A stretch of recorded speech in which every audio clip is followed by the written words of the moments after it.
Hey everyone, it's Kino here. Let's take a look at Supta Kurmasana today. This is a great posture to get an assist from a teacher on if you have a place to practice in your hometown. But I know many of you are practicing alone in your home. So today we're going to take a look at how you might go deeper into Supta Kurmasana without the assistance of a teacher. Assuming that you have a good Kurmasana position, that's the place to start. So after Kurmasana position, where you're completely on the ground and you're down, then you can pick yourself gently all the way up, and instead of trying to cross on the floor, you would sit up and aim both legs behind your head. Now, the way to do that is to externally rotate your left hip joint so this drops out to the side. One very important thing about placing the legs behind the head is that when this hip joint drops out to the side, this leg is soft. Don't engage it right now. Soft. Keep your hip joint soft. Then pick your leg up and let the motion happen from inside of the hip joint. So the knee goes over to the side as you get a spiraling motion. Now, my lower back starts to curve under. So there's a curvature down and under while the belly is strongly sucked in.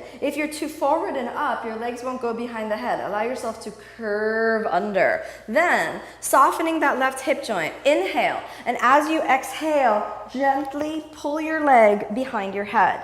Then let your neck be free to start, wiggle it further forward, and then move your neck back. Now the key to placing the legs behind the head, don't change the head position. This leg now is working. So it was soft before. Bend your knee on the left side and pull your foot down your back. Keep the belly sucked in and the spine curled under.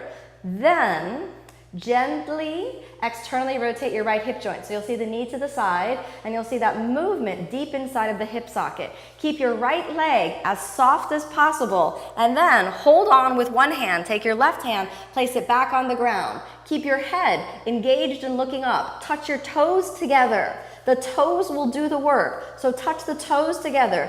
First point them and then flex them. And as your toes flex, take the right shoulder and wiggle it down. Now what's great about Supta Kurmasana is you can actually keep your feet locked like this. It makes keeping the legs behind the head so much easier. Move your head back, press the shoulders back, inhale, and then as you exhale, aim the top of the head towards the ground and squeeze your heels around each other. Press back with the shoulders, and then inhale, lift your elbows, and then exhale, reach back, holding your fingers behind your back. And this is a deep Supta Kurmasana. The floor is holding you up from underneath. If you feel like you've got a good grip and your belly's sucked in, you can also point your toes. But don't do that too soon or you'll pop right off. Grip your toes around each other one more time. Then we're going to take the hands to the ground and inhale, come all the way up. The key to keeping the legs behind the head is to press your head back even as you're coming up. The belly is sucked in, and now we're going to inhale and lift up. So pitch the shoulders forward and inhale, lift up. Keep the legs crossed, look up if you can.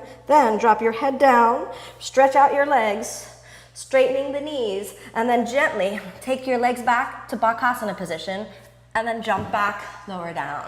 Inhale, upward facing. Exhale over your toes, downward facing. So this is a nice deep version of Supta Kurmasana. You can sit up and play around with this. Be sure that your neck and your upper body is doing the work to hold your legs behind your head and that you're not rushing the movement.